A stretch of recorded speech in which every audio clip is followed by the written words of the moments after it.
Top of the morning to you. Brian Buffini here, and welcome to a special edition of It's a Good Life. Now, school may be out, but around here, we're always in session. We're bringing back some of the most impactful episodes, conversations, and lessons that have stood the test of time since we started recording. This week, we're revisiting one that's near and dear to my heart. What I learned from Lou Holtz. Now, Coach Holtz is a Hall of Famer, not just for his success on the football field, but for the way he's led his life, how he teaches, and how he lives. In this episode, I'll share some of the incredible wisdom I've gained from Coach over the years, lessons on attitude, leadership, and living a life of purpose. If you've never heard this one, you're in for a treat. And if you have, well, this is kind of a message that only gets better with time. Enjoy. 3 things I want to share from Lou today is first, the 3 questions that changed my career. I'm going to talk about when and his principle of you're either growing or you're dying. And so let's talk about the 3 questions that changed my career. So I can remember it. The guy who was my business partner, the late, great Gene Kuhlman, said, Brian, you've got to take you to this seminar. Now, Zig Ziglar was speaking, and that was his guy. He says, Zig Ziglar's speaking. There's this other guy, Jim Rohn, I've heard he's good. And also this coach, Lou Holtz, is going to be speaking. So I went along. I'd never been to a personal growth or motivational seminar before. And there were thousands of people in the San Diego, what was it called? The arena. And I never forget it. I mean, that event changed my life. And that's why going to events and taking this stuff on board, getting out and about and doing something, getting out of your house and out of your car and out of your comfort zone and go to an event, it can change everything. And that event in 1986 changed my life. I met Jim Rohn, I met Zig Ziglar, and I got exposed to Lou Holtz. So Lou said there's 3 questions that everybody has when they meet you, when you go to do business with them, when they are going to engage with you. In his case, if a kid is going to trust him to be recruited by him. And it was this. And I can hear him with this little lisp saying this. Can I trust you? Are you good at what you do? And do you care about me? Can I trust you? Are you good at what you do? And do you care about me? Now, I heard that in 1986. I'm going to share with you, with all of our technological advancements and AI and all the things, social media and everything else you hear, those are still the 3 biggest questions people have, and they're bigger than ever before. They're bigger than ever before because so much of what's on social media and what's in, whether it's podcasts and books and this and that, it's a lot of it's just so false. Reality TV is the falsest thing in the world. It's all scripted. But the fact of the matter is, can I trust you? That is a bigger question today than ever before. Are you good at what you do? And do you care about me? When I embodied those 3 principles, that became the essence of what became my referral business. So as a young practicing real estate agent in the mid-'80s, can I trust you? Are you good at what you do? And do you care about me? Was all of my dialogue, all of my marketing, all of my promotion, all of my interaction with my database, with my customers. Can I trust you? Well, obviously that sets up a referral, a personal endorsement. So somebody that your customer, your future prospect, trusts and endorses you, that's the most powerful thing at all. So I set about making sure that the people in my database, the people who know, trust, and like me, I was staying in contact with them. I was giving them a reason to talk to their friends about me. And I would provide them with what we call items of value in the mail, information on how to raise their credit score or protect themselves from identity theft or improve their taxes or cool information about housing or all kinds of stuff, goal setting. I'd send them all kinds of stuff. Was a chance for me to build trust with my database so that when they came in contact with someone who needed my services, they could talk about it. So can I trust you? Are you good at what you do? And so the ability to be able to communicate not just your character, but also your competence, and how to communicate your competence, how to articulate that in specific detail so that people, when they referred you, could be specific. I used to communicate my competence around the area of negotiation. That was a strong suit of mine. Attention to detail, strong suit of mine. And so when people heard he's a good negotiator and he really pays attention to the details, boy, that made him feel that I was good at what I did. And then, do you care about me specifically? And that showed up in when I went on appointments with customers and how I listened, how I asked questions, how I took notes. Those 3 questions became the cornerstone of my business and have been the cornerstone of my business. They're the cornerstone of my curriculum today in how I teach people to grow their business. So it's amazing what happens when you show up and go to an event. Lou Holtz gave me that. And we built a great relationship. And again, I had Lou come and speak at many of our events, and I'll share some of those little snippets with you here today. But one experience in particular, Lou asked me to come to Notre Dame, and I got to meet the Alumni Association and so on and so forth. And then about a year or so later, they said, hey, we want to build a statue to Lou Holtz. And this bronze statue, which is in the back, for those of you who ever check out any of our clips on YouTube, you'll always see this statue. It's a bronze statue, weighs about 50 pounds, and it's a replica of the statue outside Notre Dame. And I was involved in the fundraising to get this statue built. And here's Lou with a couple of his Hall of Fame football players here.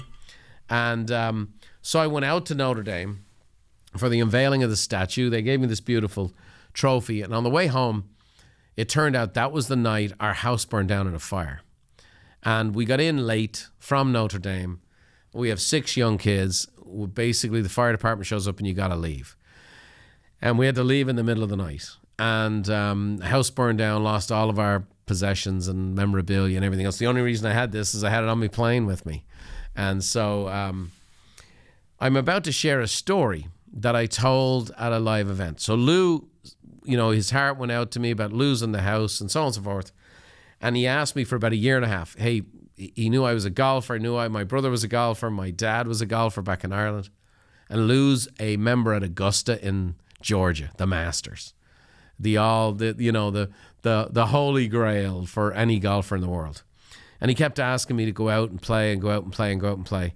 And so what I'm going to share with you is a story. It's a funny story. And again, why you need to go to our live events. But I'm going to share a funny story, but also with a powerful principle in the middle of it, on how Lou Holtz, even in the midst of his empathy and his care, he wanted to bring me and my dad and my brother to stay at a cabin in the Augusta for 2 days and play golf for 2 days, but how he also coached me up. And we all need help. Even motivational speakers need coaching and motivation. And you'll hear in the midst of this funny story a dynamic of how Lou Holtz coached me up and gave me a life lesson. So I'm going to share it with all of you today. It's about 7-8 minutes long. I think you'll enjoy it. It's a fun story, true story, about the time Lou Holtz brought the Buffini brothers and their dad to Augusta. Now, I used to be a pretty good golfer. As the kids got busier and life got busier, I went from being a 1 handicap to like a whatever and playing twice a year. So Lou's after me all the time, and I finally said, okay, let's do it. Let me just put it on the calendar. I know this. Let's do it. Let's do it 2 weeks before the tournament. Good. I'll bring my dad out from Ireland. Yada, yada, it'll be great. Well, in the meantime, life goes on, and I'm still catching up post-fire.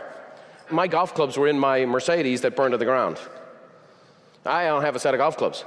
Dermot says, hey, man, we got to go golfing. We got to go practice. We got to go this. I go, Dermot, I am up to my eyeball. So here it is. It's now 2 days before we go. I have not hit a golf ball in 2 years. I do not own a set of golf clubs. Dermot calls me, what are you going to do, whatever else. Okay, and literally, this is true as I'm standing here. I go to Walmart at 11 o'clock at night and buy a set of golf clubs. For those of you who don't know golf, that might not be the premier place to get them. And Dermot's like, what are you going to do? We're about to play the hardest golf course in the world, and you haven't hit a golf ball in 2 years, and you haven't practiced. You haven't even...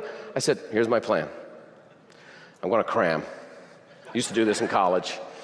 So we get to the golf course. I said, I'm going to get up the following morning. I'm going to beat the balls for about 2 hours. I'm going to find a little something to work with, and I'll ride that all day. So we're there. Bring my dad. Now, you got to understand, we're sitting in Augusta. We're in the restaurant. Look, I'm a real estate training guy. I'm here. Here's the president of ExxonMobil. Here's the head of American Express, and all these different characters, the owners of the Pittsburgh Steelers, and here's my dad. And my dad looks at me and goes, bet I'm the first house painter they ever had inside here. So we're spending the night in the cabin with Lou. Lou's smoking a pipe. He comes in, and Lou is wrapped tight, and he's ready to go. And he flies open the door. He says, all right, man, breakfast at 7, teeing off at 7:30. I go, what time's the driving range open, Lou? 7:30. I'm like, so I'm like, oh, now I'm really sweating it. So now I realize I'm really gonna hack. So I start working on my stories. So this is true as I'm standing here. We're on the first tee at Augusta. You get your own caddy, he's got the white overalls on, the green cap on, and they have your name on the back. This happened. I'm on the first tee, the caddy pulls off the head cover. There is plastic on the head cover. He takes out a tee, and he looks at me. He takes out a tee, snaps it, takes off the plastic, takes the price tag, and he hands me the club. And I know what he's thinking. He's like, I'm wearing this schmuck's name on my back. Charlie freaking Walmart. I got 36 holes of this. So I get up, I put the ball down, I take a couple practice swings, and I stand up and I just hit this laser. 280 yards, straight left. Into the middle of the freaking trees. Oh my God, we started on the 10th hole, and 10th hole's tree line rebels. I'm in the woods. I'm like, okay, give me a 2-iron. He takes out the 2-iron, takes the label off. And there's a gap in the trees about 6 feet wide. And I'm like, I can do this, even though I haven't practiced and prepared. And I'm gonna hit a 2-iron, and I'm gonna hook it about 60 yards around the trees. And I wham it, only it doesn't hook. And I said something that rhymed with that. And the ball goes boom, all the way across the fairway, way over into this clump of trees. And the caddy is walking ahead, he's chewing tobacco like this. And he's walking like this. He finds the ball, he's standing there. I come on over. He goes, Miss Buffini, I'm caddying here 25 years. I ain't never even seen this part of the golf course. So now I'm embarrassed. So I hack out, jack up, I get on the green for 6, I make like a 30-foot putt for a 7 at a par 4. Well, between that and the next tee, I'm making all these jokes. Oh my God, I haven't done this. He's peeling the things off, and you got to see this, Lou, and this and that and the other. Oh my God, I haven't hit a ball in 2 years. Oh my God, I used to be great when the kids were small, and I'm doing all this, and I'm embarrassed. But I'm doing it, and I'm telling the stories, and I'm good at telling stories. So we're getting onto the tee, Lou's just walking the whole time, and he spins on me, and his pipe comes this far from my nose. He takes out the pipe, and he looks at me in the eye, he goes, did you come here to play golf or to make excuses? Now I'm Irish. I'm pissed. My brother Dermot's there, and he's known what I've gone through. He's double pissed, and he comes to me, I don't care. You hold him, I'll hit him, I tell you right now. We've been thrown out of better places than this, let's go. But now, here's what happened. He got in my face, and now I gave him my best excuses, and now I'm stripped naked. I don't feel like I have any game. I got no confidence whatsoever, and he just took away my excuses. And now I'm standing there on the 11th tee of what's called Amen Corner, 11, 12, 13. It's Amen Corner because you're supposed to say your prayers going around it. And I stand up and I manage to kind of fish hook this ball down the fairway. And I take out a wood and I kind of slobadon it down onto the green. And I manage to get up and down and I make a par because I'm grinding my lights out because I'm embarrassed. I get up on the 12th, it's the hardest hole in golf, and I manage to get it near the green and chip it up and make a putt. I get to the 13th, I put it on the fairway, I put it on the green, I'll make a birdie. Now I'm 1 under par around Amen Corner. I birdie 15, I birdie 17. Lou Holtz doesn't say a freaking word to me. We go in for a little snack because we just played the back 9. And he's sitting down next to me. And he hadn't said a word in 8 holes. And he looks at me and he smiles. And he goes, isn't it nice to come to a place like this and play well? I shot in the 70s that day, and I remember it. But what I really remember is being coached. And what I really remember is being stripped away of my excuses. And when he stripped away my excuses, I came to the place, I just got to do my best, whatever the hell that is. And I'm going to get away from the stories, I'm going to get away from the excuses, I'm exposed, I got nowhere to go. And I played 36 holes that day, and then we went and played the par 3. And for me and my dad and my brother, it was one of the most memorable days ever. And Lou Holtz has told me repeatedly, and his best friends have told me repeatedly, that was his favorite day he ever had at Augusta. Because, by the way, it's very rewarding to coach somebody up. He brought me out there because he wanted to impact my spirits. He knew I'd been through a hell and back. And my excuses were stopping that from happening, so he stripped away my excuses. He loved me enough to do the hard thing and made me better than what I was setting myself up to be. So I don't have now, years from now, a story of that I'm really embarrassed about how I hacked around. I went to Augusta, but it kind of sucked. I have in my heart a memory I have of myself, my dad, and him for the rest of my life. You see, a coach can pull more out of you than you can pull out of yourself. Gotta say, I got the goosebumps listening to that story. That is as real to me as where I am sitting at this recording desk right now. And, it is true. And the great lesson in all that is we all need it. What if all your excuses were taken away? What if your weight loss excuses were taken away? What if your business excuses were taken away, your finance excuses, the excuses that we have for our mindset, our attitude, our upbringing? And I got to experience that day. The guy cared enough to strip my excuses away and did it the right way. He did it the way he knew I needed it. And that's the kind of thing I did. And I end up doing my best. And it's one of the things that's inspired me for many years because I'm now the coach. And I'm the head coach of the greatest business coaching company in America. And we get to change people's lives all the time. And my coaches are very skilled. They're not quite as in your face as Lou Holtz, but they bit by bit will remove people's excuses and help them remove their own. And help them play at their best level. And that's why so many of them do so well. As their average income coming in is $38,000 and their average income now is $460,000. They're making 10 to 12 times that of their competitors. And so that's a powerful thing. By the way, I'm going to say it. I'm unapologetically always going to promote coaching at Buffini Company. If Buffini Company was no longer, I'd say it was no longer mine and I was no longer involved with it, I would promote it till the day I die. Because it changes people's lives and it changes people's businesses. And if you're interested in getting coached, go to itsagoodlife.com/BC and find out. We have competitors that have contracts that when you sign up for coaching, you can't get out of the contract for a year. And the reason being is their coaching sucks. And we're like, no, you get to try it out for free. And if you don't like it after a month, you move on, or month 2 or month 3, you're good to go.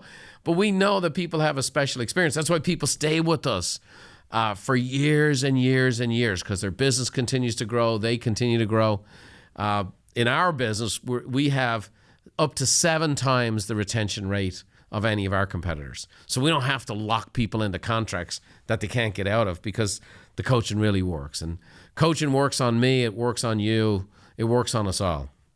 And so, can I trust you? Are you good at what you do? Do you care about me? Those 3 questions I got from the man years ago at a seminar changed my world. The other thing I got from Lou was called WIN. And this is something he used to turn around those football teams. And WIN is an acrostic for what's important now. This is when you need to take action. You need to make a change. Let's say your business is in decline. Let's say you're experiencing a recession. Many people are struggling right now. What's important now? And I'm going to let Lou share this. He shared this at our leadership conference a number of years ago, but just a little bit of his philosophy on WIN. Don't go through life, be a spectator. Be a participant. Decide what you want to do and remember the word WIN. WIN stands for what's important now. You ask yourself 25 times a day, what's important now? Evaluate the past, focus on the future. Tell you what you have to do in the present. You want to win a championship? Ask yourself 25 times a day, what's important now? You wake up in the morning, what's important now? Get out of bed, What's important now? Eat breakfast, eat your strength. What's important now? You want to be a champion? Go to class. Sit in the front row. You're in the weight room, you want to win a championship. What's important now to get stronger? Not because somebody's looking. And you're out Saturday night and there's booze and drugs and sex and heroin. You want to be a champion? What's important now? You better avoid that situation. See, ladies and gentlemen, it isn't complicated. So simple, yet so profound. I've used this to turn around Buffini Company a couple of times. Evaluate your past, focus on your future so you know what to do in the present. WIN, what's important now. And it gives that sense of urgency and attention and focus. And he would do this with his coaches and his players, boom, and they turn around a program. So we have three questions. We have three letters acrostic. What's important now with win? And then lastly, a great principle for Lou was you're either growing or dying. You know, Lou Holtz walked away from Notre Dame at the peak of his powers. And the reason being is that he started to play it safe. He has the alumni. He has, all the pressure on him. Everybody's, he'd win 10 games a year. They'd won a national championship, but, he'd win 10 games. He'd still be under the gun. And he started playing it safe. And he left before he became the winningest coach in Notre Dame history. And he talks about this, and you're either growing or you're dying. And it's a great principle for us all until the very day we pass. Right behind me is a sign from Michelangelo, Incaro imparo. I'm still learning. He said it near his deathbed. We're all either growing or dying. And so Lou is where I got that from. And here's a little 1.5-minute clip of what he means by that. And there's a rule of life. It said you're either growing or you're dying. The tree's either growing or it's dying. So's grass. So's a business. So's a marriage. So's a person. And it doesn't have a thing to do with age. There are no age restrictions on having dreams and goals. You see, ladies and gentlemen, I thought I was tired of coaching. I wasn't. I was tired of maintaining. Because all of a sudden you have success. And you're on top and you say, let's keep it here. Let's not jeopardize it. We got a good living. It's going well. Let's not take any chances. Let's not grow. Let's not open ourselves to any criticism or any difficulties. Let's maintain it. Whenever you maintain anything, you never have a reason to celebrate. You never come up with any new ideas. And when I left the University of Notre Dame, I never thought I'd coach again. But what it became obvious to me, I was not tired of coaching. I was tired of maintaining. And that's why I went back into coaching, not to prove anything. But ladies and gentlemen, it's a challenge. You have to have a reason to get up. You have to have something to excite you. And no matter how successful you are, no matter how long you've been married, look and say, how can I make this better? Great stuff. He always used to say to me, Brian, you got to have three things. Someone to love, something to do, and something to look forward to. And the one thing I would share with you on my personal relationship with Lou Holtz is what you see is what you get. A genuinely authentic person. What you see is what you get. He was the same guy on a golf course that he was on his ESPN show. He was the same guy sitting backstage as he was on stage. And so just the genuine article. In fact, a young man I've mentored over the years, Jeff Ginsberger, is a chaplain for the USFL team in Birmingham. And Lou's son is there, Skip Holtz. And sure enough, I said, how's Skip? He goes, exactly as you'd imagine. Just the real deal, the genuine article. I guess the most powerful thing I can share is the full circle. I began today by talking about how Lou reached out to me after I lost my house in a fire. Well, believe it or not, Lou, while his bride was still alive, and she passed here recently from life, she had long-term battle with cancer. But Lou and his wife's house was struck by lightning down in Florida. They lived in Isleworth. And house caught fire. And you can imagine the amount of memorabilia and stuff that he had in his home. He's a celebrity. I think he was one of the most, I think he might have been the most common guest ever on Johnny Carson. So he was a celebrity. He was a world-renowned coach. Unbelievable memorabilia he would have had. And I reached out to him because I know what it was like to lose my house and lose all the stuff. And I'll never forget the email he sent me back. And he said, Brian, thanks for your care. And I sent him a little care package. And he said, just so you know, it's your friendship that means a lot to me. He said, I didn't lose anything in that fire that I can't take to heaven. And even in the midst of his trial, he was still teaching me. And so that's what real coaches do. He had a system. He had a formula. He was who he said he was, and he went and lived it. And he had three questions that changed my career. He had win, that's helped me turn around my own company on more than one occasion, and given me the ongoing philosophy that you're either growing or you're dying. You got to have something to do, someone to love, something to do, and something to hope for. That's all from the great Lou Holtz. I hope those principles have been helpful for you today. I hope you enjoyed hearing from Lou himself. I hope you enjoyed our little Augusta story, just as a little edutainment today. from one of our live events. But this is one of the influences that changed my life, one of the influences that made an imprint on me. And I hope that I've been able to make an imprint on you today, sharing his wisdom with all of you. Thanks for joining me today. And with that said, I'm going to hand you over to the great fighting Irishman himself, David Lally.